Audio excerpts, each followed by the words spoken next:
Good afternoon, everyone, and welcome to episode 2 of the Mccarthy Presents series.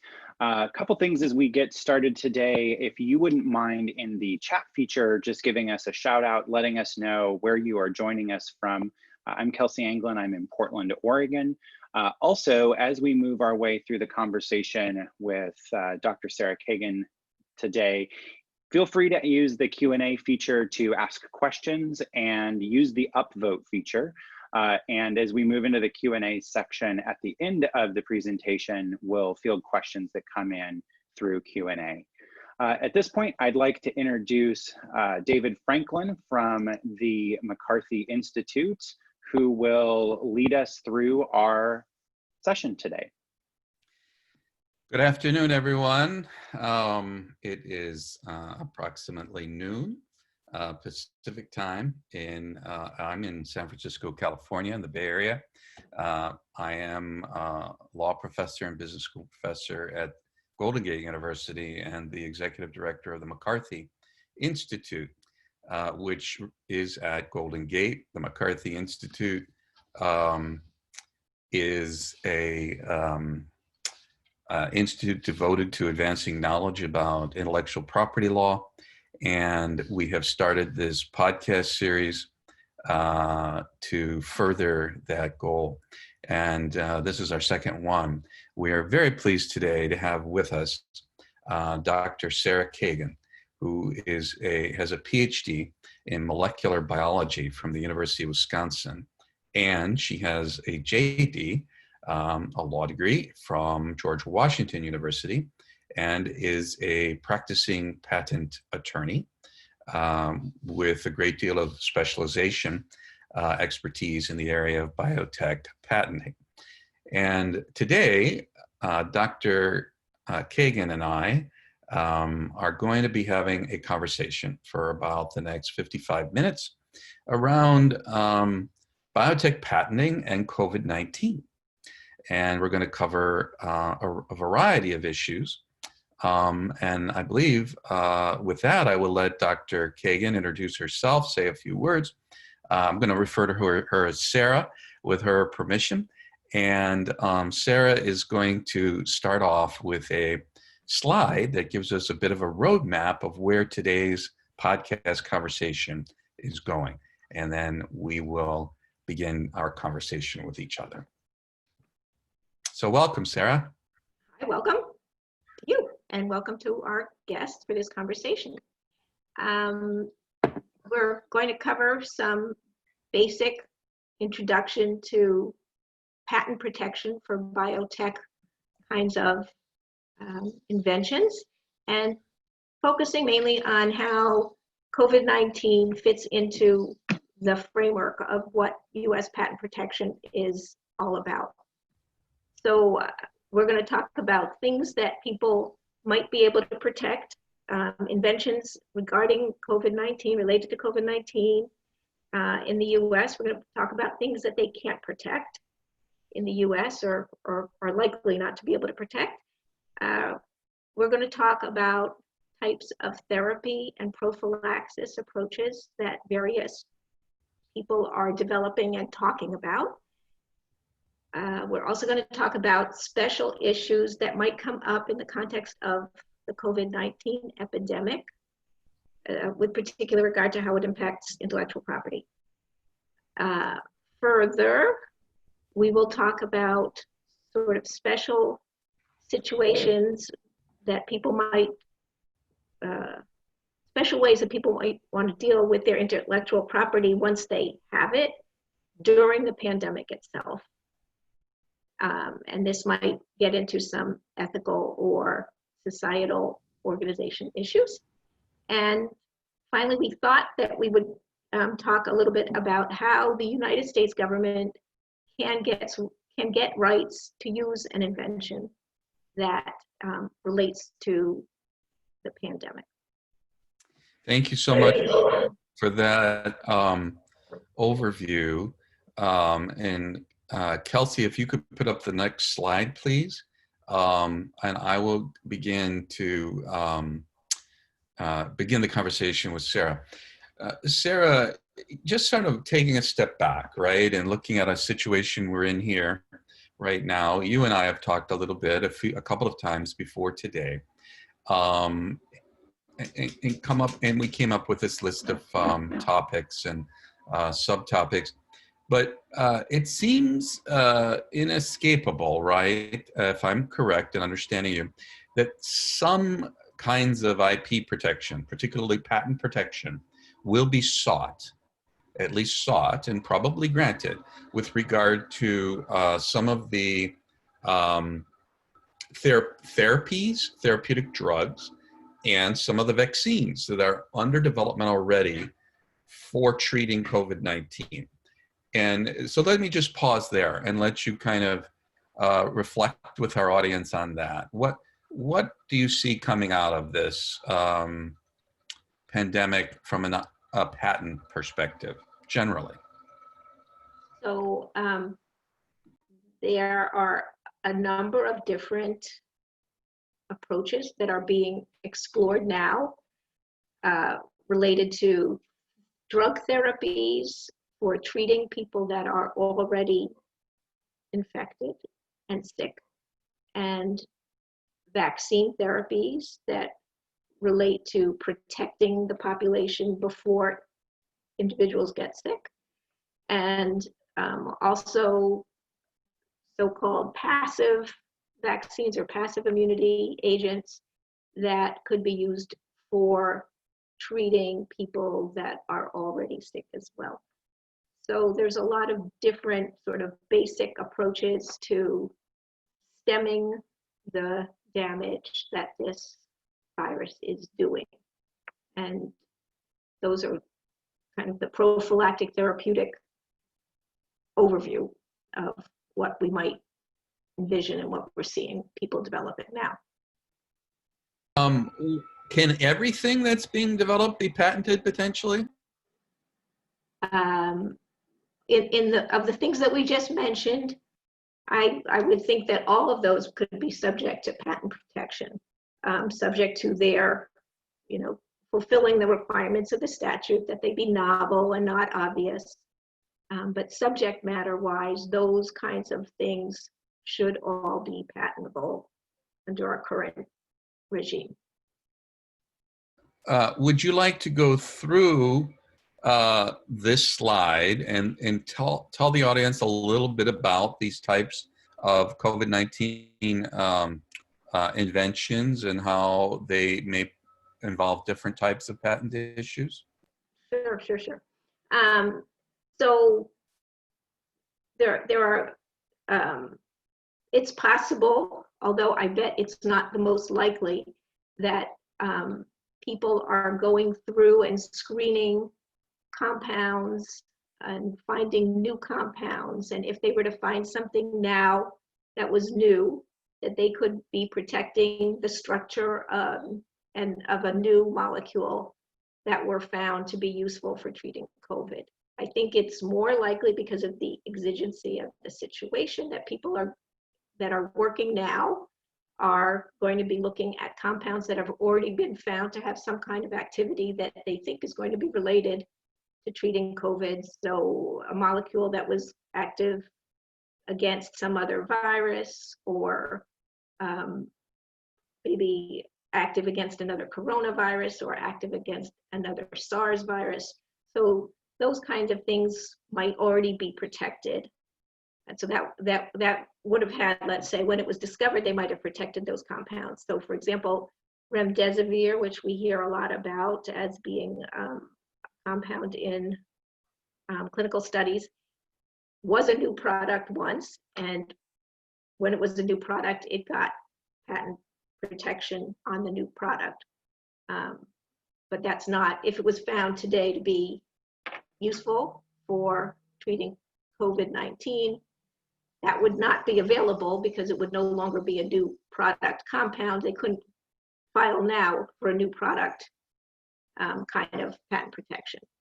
But they could file in the second category. There is the kind of protection they might file for, which would be a method of using an old product compound that was already discovered for this new virus. So that would be a kind of protection that would be available for people using something that's out there already. What's Another the example scope of that kind of protection? Like if it remdesivir, if it gets a new use patent for COVID, what does that give the patent owner, and what doesn't it give them? It gives them the rights to protect against someone else marketing that same product for this purpose. So, another maybe bigger, better example of this is I read today about a study, I believe it was in Britain, finding that a very common drug that's used for treating inflammation, I think it was dexamethasone, was found to reduce the death of COVID patients that are either on ventilators or just getting oxygen. And it had a kind of a significant effect. So I read about that, like in some cases, 20% reduction in death. I saw that this morning too. But that's the kind of compound that, to your knowledge, is that in patent protection for anything right now, or has it been around so long it's generally in the public domain, except now this could be a new use patent that could be applied for? I didn't look, but I'm guessing because it's kind of like a household name that it is so old that it is no longer under protection, but it could be duly protected theoretically for this purpose now. When and polio, I read about, they're thinking maybe the polio vaccine has some sort of collateral prophylactic effect in this context. I read about that yesterday. I'm imagining that vaccine was developed so long ago that it's not under any kind of patent protection for its original purpose. But again, it's a potential new use that could be subject to a patent. When somebody applies for a new use patent like that for the drugs we've talked about, what do they have to demonstrate to the patent office to succeed? So it's the same criteria. The patent office is most interested in novelty and non-obviousness and compliance with the statute, which is not the same thing as what the FDA is interested in, which is efficacy and safety. So, if you can show that these uses are new and non-obvious, then those methods in the United States can be protected. I guess what I'm pushing on a little bit, and I know we have a lot of ground to cover, so I won't try to push too much on it, but is, what makes it non-obvious to take something like the polio vaccine or this other drug that I can't pronounce that you mentioned that is anti-inflammatory? What makes it non-obvious to apply it to COVID-19? I mean, in a way, it seems to me like the spirit of research right now is very open-minded, very creative, and because of the urgency of the situation, there's a lot of scientists looking at sort of a variety of drugs and therapeutics and even vaccines that may have some utility here and trying them. As soon as they do that, does that make the new use? It certainly meets, I think it meets the novelty standard, but does it meet the non-obvious standard to apply an old drug to a new crisis? I'm just trying to figure out what the brain how it would process that issue. So standardly, that would be categorized under the category of obvious to try. And although that has become a stricter, a narrower window to get through in the last 10 or so years, still, especially for in the pharmaceutical area, and especially I would say for pandemic, I think it would not be hard to show that it might be obvious to try everything that you have in your library of compounds. Might be obvious to try those, but it's not obvious that any particular one is going to work. And so the efficacy is what can be used to combat the obviousness, that everything doesn't work, and what does work is not obvious. Kind of like looking at what would have been expected to work, and the degree of surprise, almost scientifically grounded surprise, would be relevant to a finding of non-obviousness. Whereas the relative degree of, oh, that makes sense, that could have been applied over here, that didn't take a lot of thought to see how that could apply over here, would seem not necessarily to completely destroy the argument of non-obviousness, but to mitigate against it. Is that a fair? Predictability is kind of the big watchword. Predictability, or the flip side of that is were the results remarkable? Unexpected, right? Unexpected. So what about the last three? New administration, new method. Mm-hmm. What is that all about?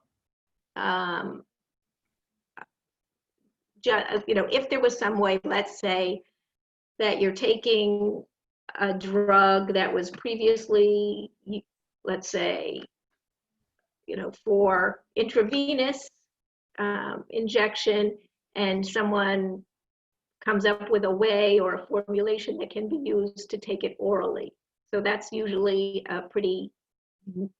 medically, that's usually a pretty major advance, because it makes it so much easier for people to get a treatment if they can take it orally, rather than needing to go to the doctors or the hospital and get an administration through their blood system.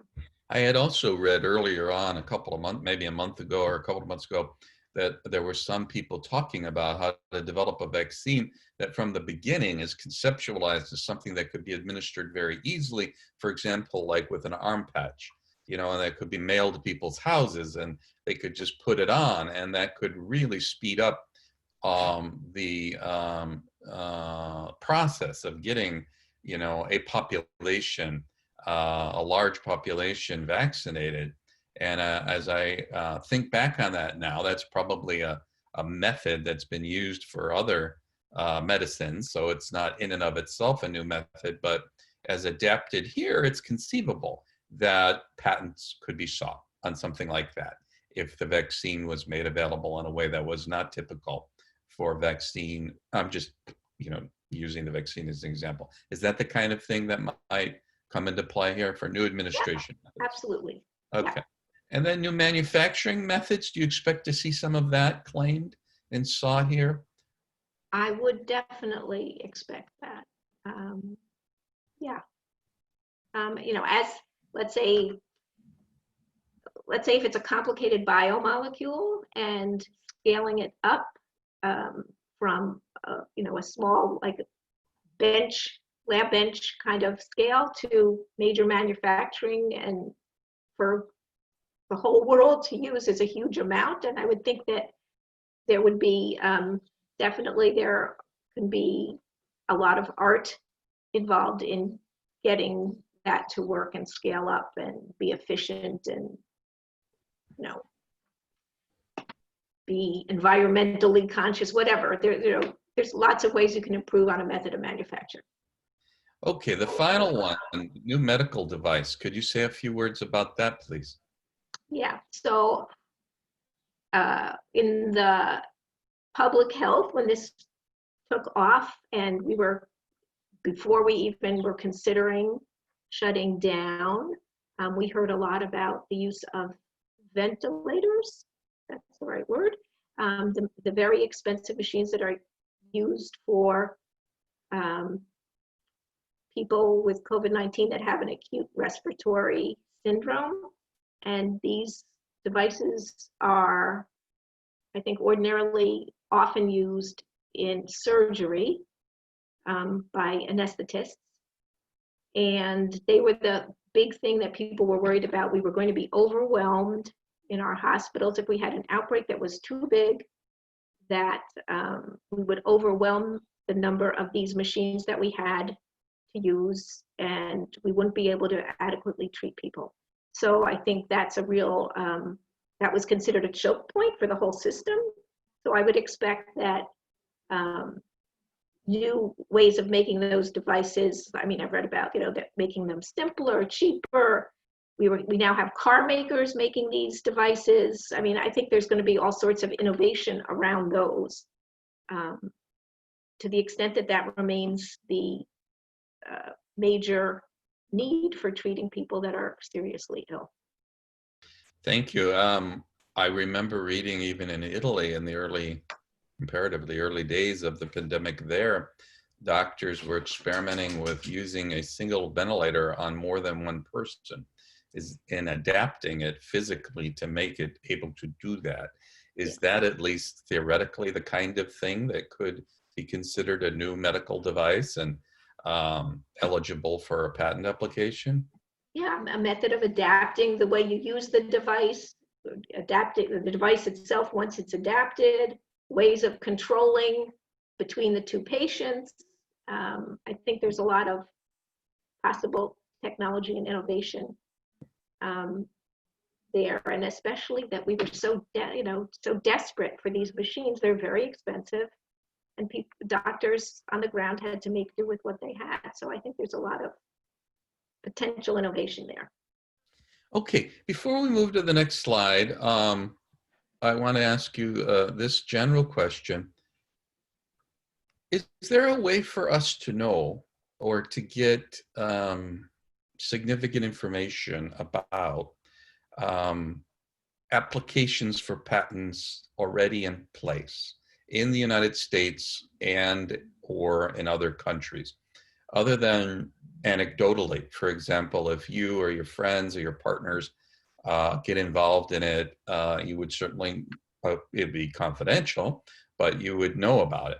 But is there any way for the public to know now what's going on with the pursuit of patent rights in any or all of these categories?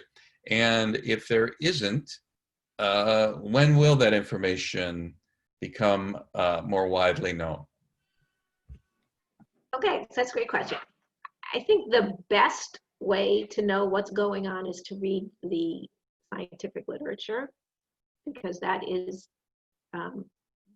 up-to-date and things are getting out very speedily, more speedily than usual. People are publishing quickly. But knowing which of those are patent protected is not always obvious unless somebody puts a little footnote on their scientific paper and says, we have applied for something. But in terms of searching publicly available databases in the US or abroad, I believe that that's not such an effective thing to do, because there's a 18-month blackout window before patent applications are published. So since this has only been going on since December of 2019, which is less than 18 months ago, we are unlikely to find anything of relevance by searching patent databases now. Okay, so if I could rephrase that in another way, or put it in other terms, it's quite likely that there are patent applications pending regarding COVID therapeutics and or vaccines in the United States and abroad, but we don't know, for the most part, what they are. We'd be surprised that there weren't, right? Because of the amount of scientific activity going into this and research, and the nature of what's being done lends itself in general to the pursuit of patent protection. I suppose we ought to just say also for the audience, patent rights are geographical, right? That if you get a patent in the United States for something, it doesn't mean you have a patent in Israel or in China. that you have to get your patents country by country, right? And Yes. so multinational corporations that are developing therapeutics or vaccines that they think or hope or have any kind of reasonable expectation may be useful and successful, they may be applying for patents in a number of countries simultaneously or almost simultaneously. Is that correct? Yes. Yes. So patents are geographically limited, and they're a creature of each country's national laws. So not only does that mean that they're geographically limited and you need to get one for every single country that you want to have protection in, but also that they can vary from country to country. So protection in one country is not necessarily the equivalent of another country because their laws and practices and interpretations and where they put the bar for inventiveness differs from country to country. So yeah, so the protection itself, what someone can protect is going to vary, and giving kind of a patchwork, and in few things are filed in every place in the world. So there's going to be also kind of a Lacey effect where there are places which are not protected, that something would not be protected at all. How about the amount of time it's going to take? If, for example, in the first month of this crisis, maybe in February, as early as February, a patent was applied for on a vaccine that was promising and beginning its research stages. Roughly speaking, how long would it take for that patent, let's say in the United States, to be granted? Great question. And so typically it depends on what the backlog is of any particular art unit in the patent office, and different art units have different backlog times. In this case, if someone wanted protection quickly, they can file for an expedited examination, and expedited examination usually is in the United States, the patent office promises to kind of give you an examination within a year, to get from the beginning to the end within a year. And I think there's also an even more expedited one that is available for COVID-19. So if somebody wanted super expedited, I believe might even be 6 months. So, is there any realistic risk that a vaccine, for example, could get approved by the FDA, the American FDA, before the U.S. Patent Office was finished deciding whether to patent the product? And if that could happen, would that in any way, as a practical matter, impede the distribution of the new vaccine? I think it could happen. These are not necessarily coordinated tracks at all, and they have their own obstacles and levels of difficulty. But I do not think it would impede the distribution at all. So the patent is not a precondition of marketing. The FDA approval is a precondition of marketing. Would the manufacturer be advised by counsel to hold up on distribution for any reason related to IP, or would they just go full speed ahead knowing that if it gets granted, they're fine, even against any and all infringers? Is there any reason not to bring it to market before you've got it granted? Yeah, I don't think there's any reason to bring it to market before you have it granted. To not bring it to market? Yeah, no reason not to bring it to market. So okay. There's every reason to bring it to market. Every reason to bring it to market as soon as the FDA says go. Yeah. So the FDA track is really one thing to look at here, pretty important piece of it. And I think we've all heard that the administration is trying to get that track going as fast as is scientifically safe and reasonable and under the circumstances. Okay, why don't we go to the next slide? Kelsey, if you could be so kind as to put it, thank you. I'm just going to read it a little bit. Type of COVID-19 protection not available in the United States. Sarah, could you kind of walk us through the high points here and what you're thinking about? Sure. So we will all remember, and perhaps in some places we're still living through the fact that the United States was not quick on the mark to get diagnostic testing up and running. And even now, it's not so freely ubiquitous. It's not ubiquitous, and it's not so easy in some places to get it still. And payment for diagnostics is still like unclear about who's picking up the ticket on that. And so diagnostics isn't a very important part in many other countries. It has been an important part of flattening the curve and tracking contacts and figuring out who has been exposed. So it has been an important piece and could be an important piece here, but it has not been, in the United States, been such an important piece, which is interesting by itself. You mean, if I might interrupt for a moment, it's not been important from an intellectual property point of view, or from I don't know, logistics point of view? What do you mean that it's not been important? I think from a public health point of view, we have not used testing and contact tracing sufficiently to have an impact on the, I think we've been flying blind a lot. We've been really slow, and it's causing a lot of anxiety and commentary, intelligent commentary about reopening and the circumstances under which we reopen.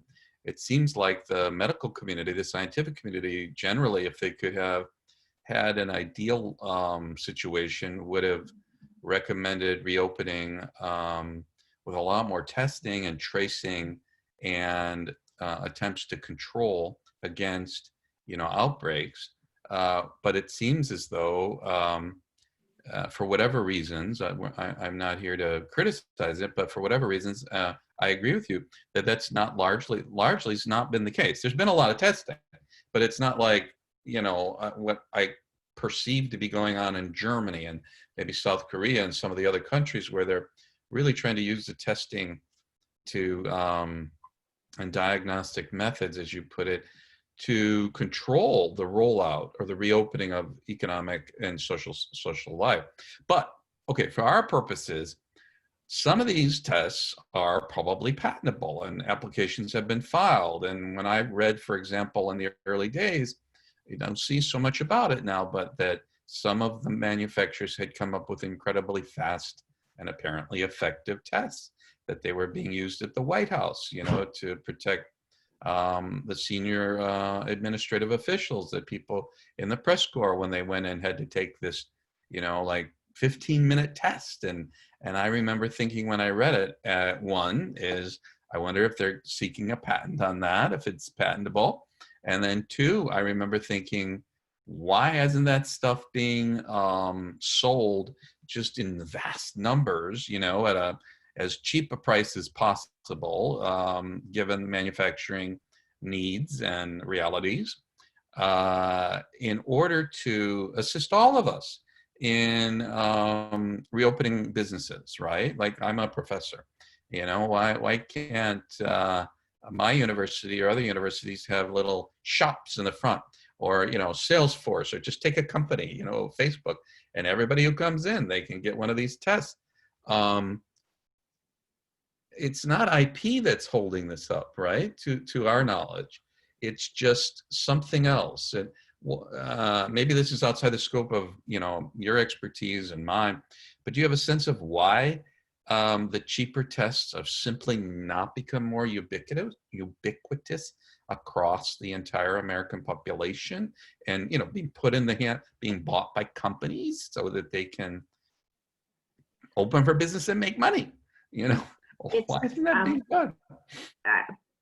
You know, initially there was supply chain problems, and they would say they were short on cotton swabs, and they were short on the cotton reagents. swab thing, yeah.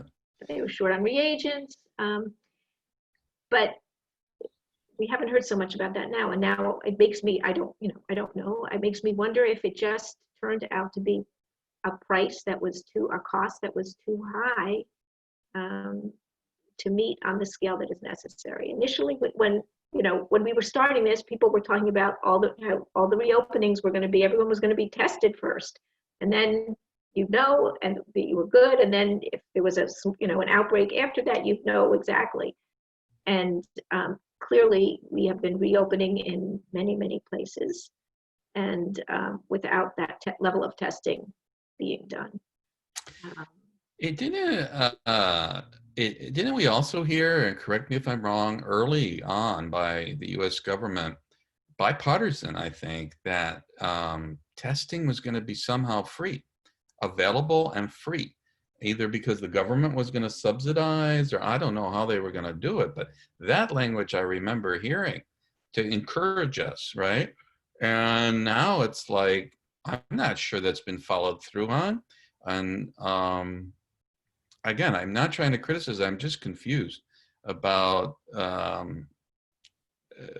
well, okay, maybe we should move on.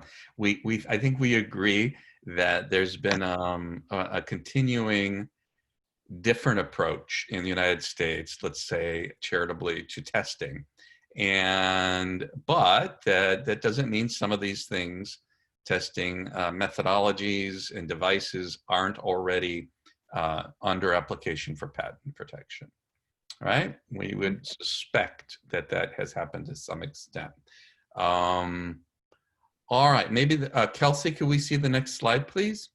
Wait, but we haven't made the point here out loud, I don't think, although that in the United States, a diagnostic method is not going to be protectable unless it has some new therapeutic attached and integrally related to the diagnostic. So by itself, diagnostics are currently not protected. So give me, like, if you could please apply that a little bit more for our lay people in our audience, or our non-patent experts, like a machine, a diagnostic machine, a testing machine that, I heard is like the size of a small toaster or something that you could put on a shelf, on a desk, and that it could test in 10 minutes or 15 minutes, whereas before this crisis, you couldn't have tested for something like this maybe in less than 45 minutes or 2 hours, that it had to be sent into a lab or whatnot. Are you telling me that machine couldn't be patented? No, I'm not trying to tell you that. The machine could be patented, but if it was a method of diagnosing COVID-19 by testing to see if a patient sample has SARS-CoV-2 antigens in it, and determining that person was infected, that kind of a method would not be patentable. I understand. I got it. Okay, let's go through. Can we go through this then? Sure. This slide. So this is types of therapy and prophylaxis approaches in development. And I think you put this together in part with a thought in mind to talk about just scientifically what's in development, so the audience gets informed on that, but also perhaps to opine or make observations about patent issues related to each category at a general level. Is that a fair appraisal of what we're trying to accomplish with this chart? Yeah, it is mostly to talk about the different approaches, and which are scientific approaches, and maybe just like a teeny bit of protectability by patents. Most therapeutic and prophylactic approaches are going to be patentable in the United States if they reach the level of novelty and non-obviousness. But just as an overview, the things that are not going to be protectable in the United States are things that are considered natural products. So, yeah, let's just pause on that. You and I have discussed that before, and I don't know if the, I don't know what just happened there. Is that mine that just came up? I don't want to do that. Is that screen share? Okay. Should I have that? Do you see my screen? Let's see here. Okay, there. Sorry about that. We were talking about what might not be patentable in this category, and I think the concept is that under U.S. patent law, it is a judicially created rule that naturally occurring substances that just occur in nature without more are not patentable, even for the first person or company to find them and to isolate them and to realize that they have a therapeutic benefit. If all that the company has done is those three things: to discover them, to discover their naturally occurring benefit, that's not patentable. That there used to be a time when the process of purification could give rise to a process patent, but that's a lot less likely nowadays under relatively recent patent law developments, and that could have some impact on what is being done here in this context. Is that a fair summary? yeah. And so could you give us an example without, I don't know, commenting over specifically on something that we don't know enough about perhaps to make a real judgment about, but what kinds of therapeutics or vaccines might be things that could be considered naturally occurring, and therefore, for that reason, outside the scope of potential patent protection? Okay. So one of the things that we've probably all read about in the newspapers is looking for antibodies, good antibodies in the serum of people that had COVID-19 and recovered. And so there have been, large-scale drives to collect the blood of such survivors so that the antibodies could be assessed that are in there that might be good neutralizing antibodies to be shared with other human beings and to combat the infection in a second or a third or a fourth or a 10th person. And so that, I believe, is the kind of thing that might implicate this natural products doctrine, that you're just taking something that occurs in nature and you're using it just like nature intended, which is to combat that particular infection, that particular viral infection. So, are any of the things on this chart in that category that are naturally occurring or arguably naturally occurring? Yeah, I think arguably naturally occurring is actually possible. So I'm not 100% sure what this exactly means, but the last category on the bottom right says plasma-derived hyperimmunes. And what I think that is, but I am not 100% sure, is those are these antibodies that come from survivors that have very good neutralizing properties against the virus that could be used for other people. Now, if they were modified in some way, that could definitely avoid the doctrine of natural products, because it would no longer be a natural product. But, and therefore, it could potentially be patentable. Yes. Potentially, but, if it meets the right. other requirements of novelty, non-obviousness, utility, etc. Right. So, okay.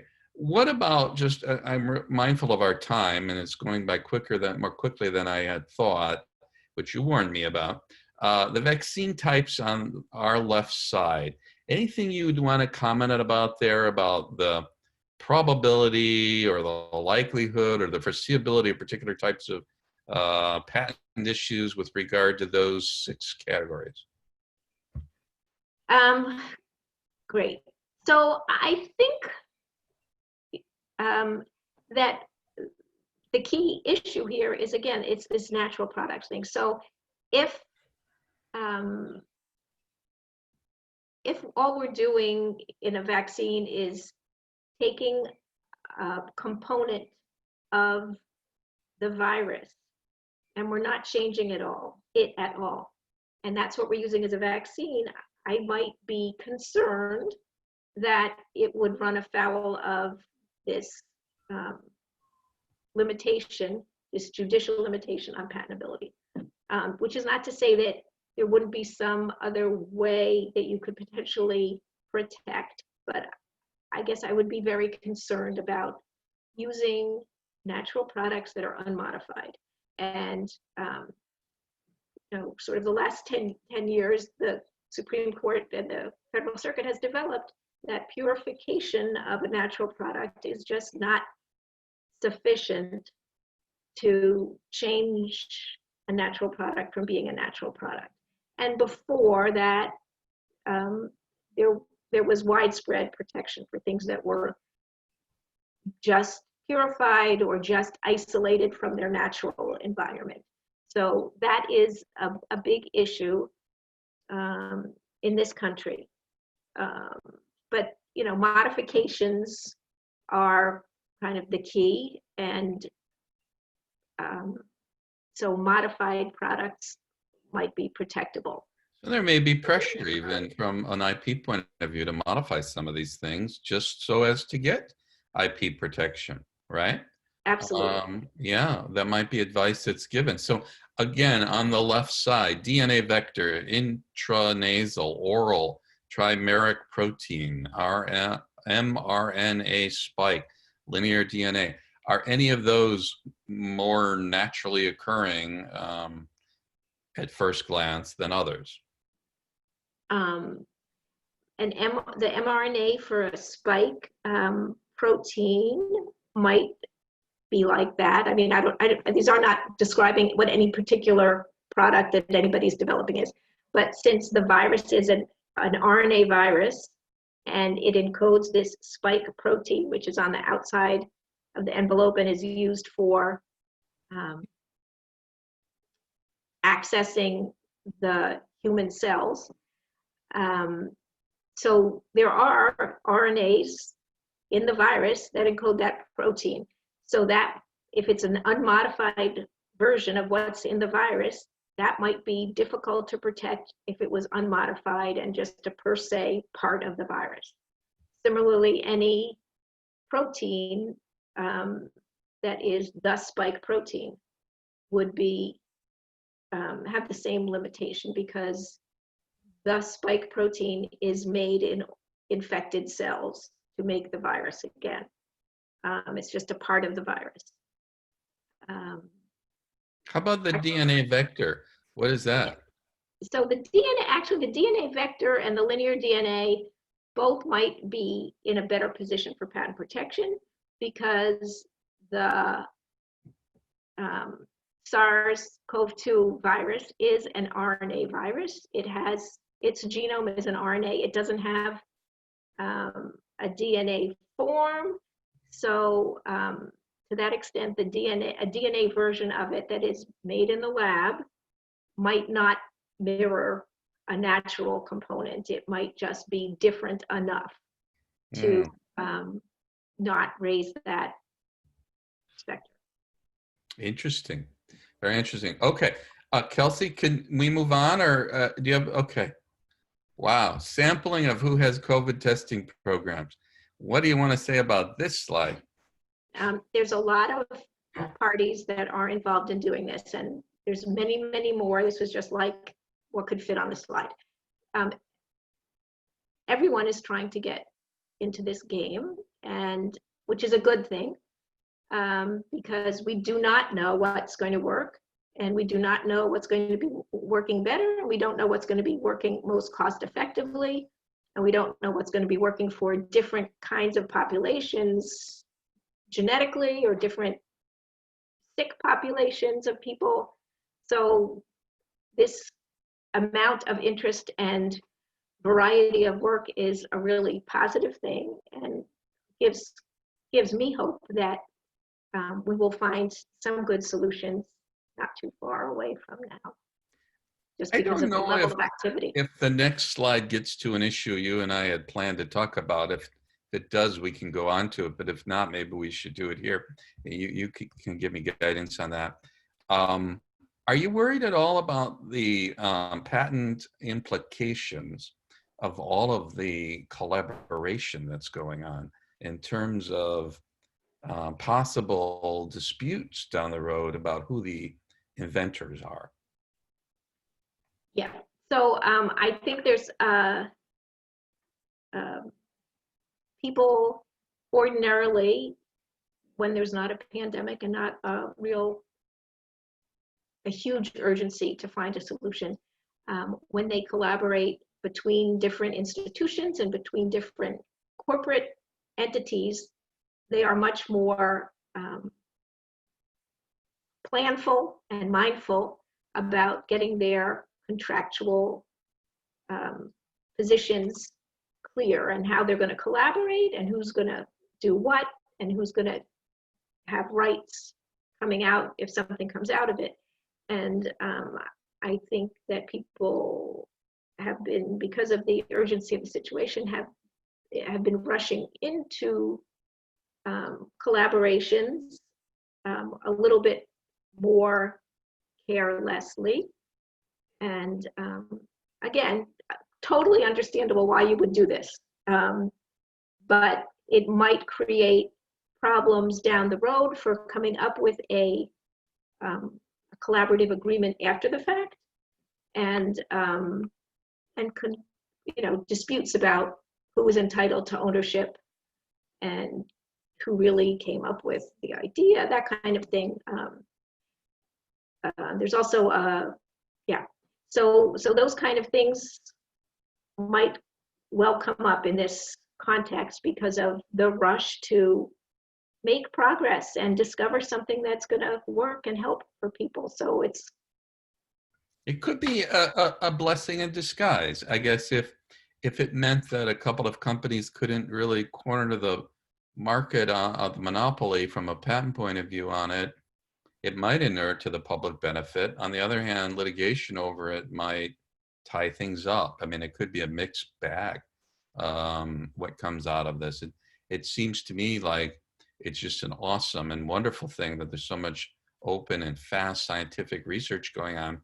At the same time, I would be surprised if some of the universities and companies weren't seeking or getting counsel from folks like yourself and from other patent lawyers about how to try to cut off some of these issues at the pass at the beginning of the process and come up with reasonable collaboration agreements. I just don't know. That'd be hard to know, right? What's really going on behind the scenes right now. It's probably a patchwork quilt. Yeah, but just to be clear for people that aren't like used to thinking about how patents work, if turns out that there's a collaboration and both parties are owners, then without an agreement, either party is free to practice without the other one's permission. So, which case that means that either party can go off on their own and compete. They can end up being competitors of each other. And so it's easy to see how what was a collaboration could turn into a competition. Yeah. How many more slides do we have? We have 7 questions in the chat room, which I'd like to get to, and we're already at 12:55. Technically, we're done in 5 minutes, but I'm happy to go over if the audience stays with us. And why don't we look at the next slide? Kelsey? All right, so there's the rush to collaborate. I think we just covered that. The rush, go ahead. Rush to publish. People are, want to publish immediately because that helps, if they have something good, it helps get it out there, and perhaps other practitioners, other doctors can use the information. And the downside of that from IP protection point of view is that if you publish before you file for patent protection, you can destroy your patent rights in other countries. But some people are doing that knowing that, because they really want to get the good information that they have out there and to help people. The other thing is that there may be some patent owners who have filed for protection to be cautious and then realize that either from a PR point of view or from a real point of view, that they don't want to have a patent that is in any way impeding anyone from getting a helpful product. And so they might, there are things that they can do. One is, there are these kind of non-governmental organizations that have been set up to license products very inexpensively, especially in developing countries.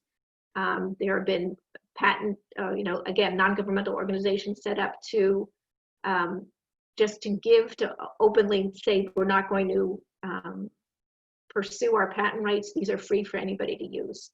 And so, and people can also just dedicate their patent to the public if they decide that they no longer want to exploit it at all.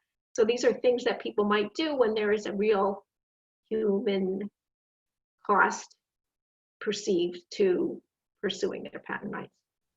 Great. Kelsey, if we could see the next slide, please. Yeah, this is what we just talked about. So this like UN Medicines Patent Pool and this open COVID pledge are ways of either sharing the technology at a low cost or at no cost. All voluntary, right?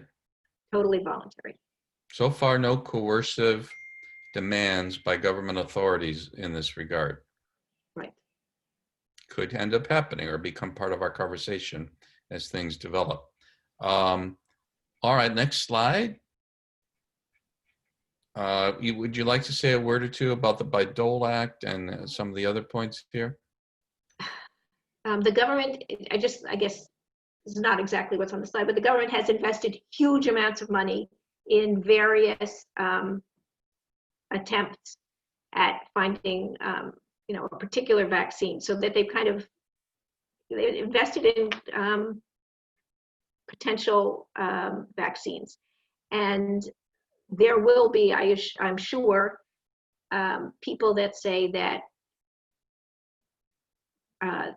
people, the citizens of the United States should get those things for free. And it is not at all clear that that will be what happens. This may just be a way of stimulating our normal system of drug distribution, which is very reliant on insurance companies and the difference between insureds and non-insureds and different payment schemes. It is not at all clear that anything good that comes out of the huge investment made by the United States government in these will be freely available to everybody that needs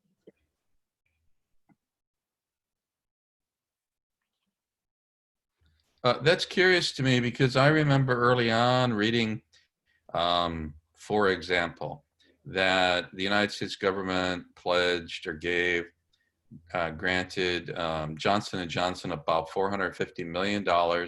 And I think Johnson & Johnson matched it very wonderfully to try to come up with a vaccine.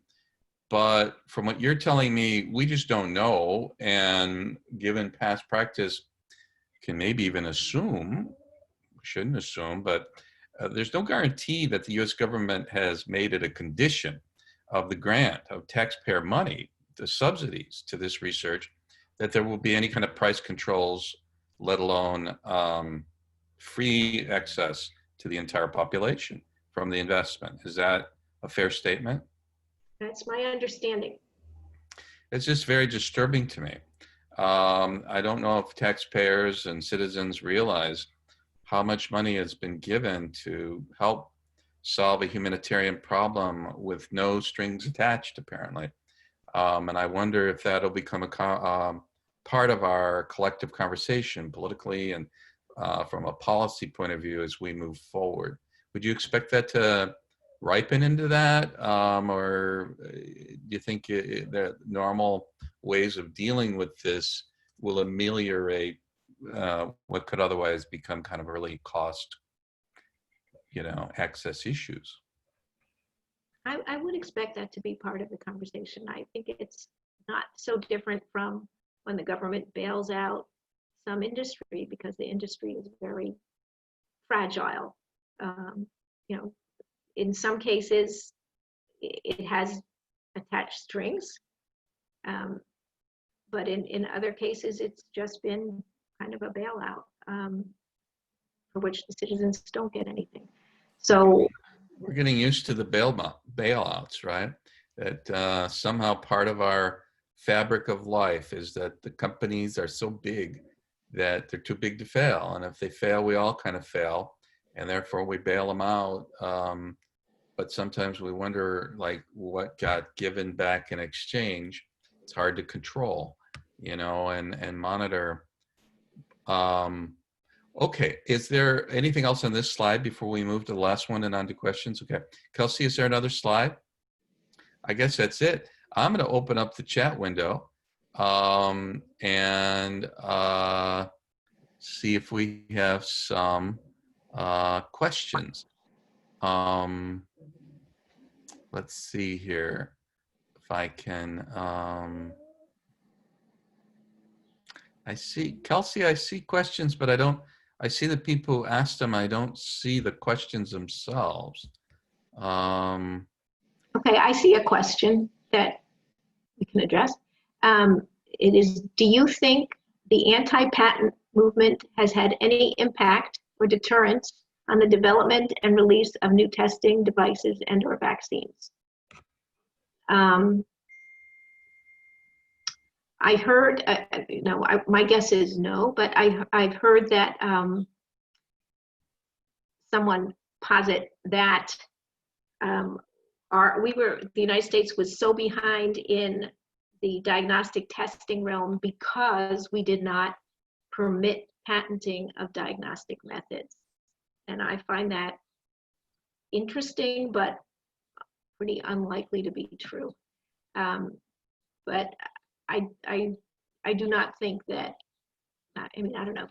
I have no data to say, but I feel like there's so much motivation in the scientific community right now and in the industrial scientific community as well to come up with answers and help that no patent issue is really a deterrent at this point. Okay. You see the second question?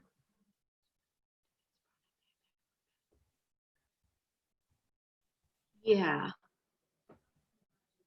So I'm not an expert on this, but it's about would the Defense Production Act, if it was activated in some, would it have an effect on patents? And I guess I really don't know how that would play out. I do not know how the Defense Production Act impacts patents. If the government is saying we're going to make, let's say vaccine X, even though it's under patent protection, if that's the case and they're not going to offer any compensation to the owner of vaccine X, then a party could sue the government in the Court of Claims for reasonable compensation. But I'm only guessing on what the provisions are of the Defense Production. Final question for you, and then I'll let Kelsey close this down. Do you see any room here for other countries have compulsory licensing, right, of humanitarian medically needed things?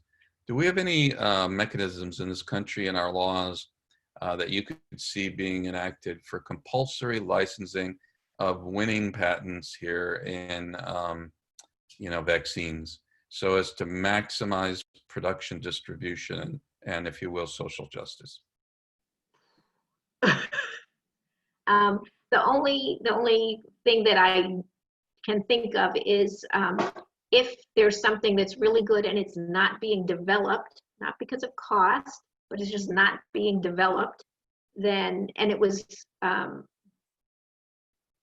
all the product of a government grant to a small entity or a nonprofit or university, then the government can use, something like a compulsory license. But and that provision has often been invoked by parties who object to the cost structure of a drug that is in production. They just don't like the way it's being priced. And the government has always shied away from saying that it applies to a cost. It only applies if it's not being developed at all, but not to the cost structure. I see. And finally, what would you advise Kelsey to invest in? Which vaccines at this stage of the game, so he can make millions? You can tell me. I don't know. You're not gonna give us a hint here, an insider trading hint on where to invest some money. What do you think are promising? She can't do it. All right. I do, David, have one more question that came in. If you want to, Sarah, if you've got time to answer one more question. Sure. In your opinion, what method of COVID-19 prevention is most promising, and when might this be available for the general public?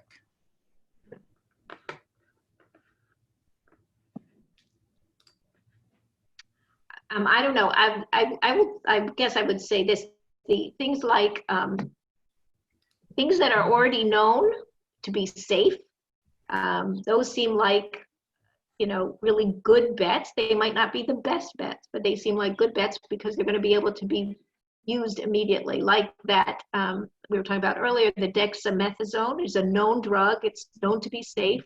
All it has to do is be prescribed by a doctor, which they are perfectly permitted to do, to prescribe for non-approved reasons. So things like that, things that are discovered that are known drugs, that are available, that are cheap. That seems like, like a dream come true for a quick help and relief. And vaccines, there may be, Anthony Fauci notwithstanding, who knows a lot more than I do, there may never be a vaccine for this particular virus that is found that is effective. This is not a slam dunk as far as I understand. We still don't have a vaccine for AIDS, and it's been a long time that I believe people have been looking for such a thing.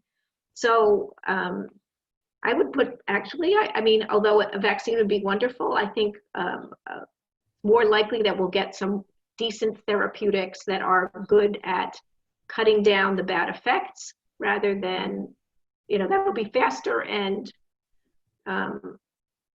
more likely to happen than a vaccine that washes it out from the whole world and protects us and we live happily ever after. Okay, great. I see a final question. Is the USPTO prioritizing COVID-related patent applications? Yeah, if you ask them. If you say this is related to COVID, then they will. Like the 6-month thing you referred to earlier? So. Yeah, which I only remember vaguely, but that might be the right number. Okay, but there is something, yeah. Well, I think we have no further questions, and you've been absolutely wonderful, enlightening, and helpful. Thank you, Dr. Sarah Kagan, for being with us on this hour and this session of McCarthy Institute podcast webinar series. We really appreciate it. Perhaps we can have you back again in the future as more things develop. And thank you, Kelsey from One Source Strategy, for producing this with us. And thank you to our loyal viewers. And we hope to see you soon. We'll be giving you announcements about upcoming podcasts. Thank you. It's been fun. All right, great. Bye-bye, everybody. Everyone. Bye-bye.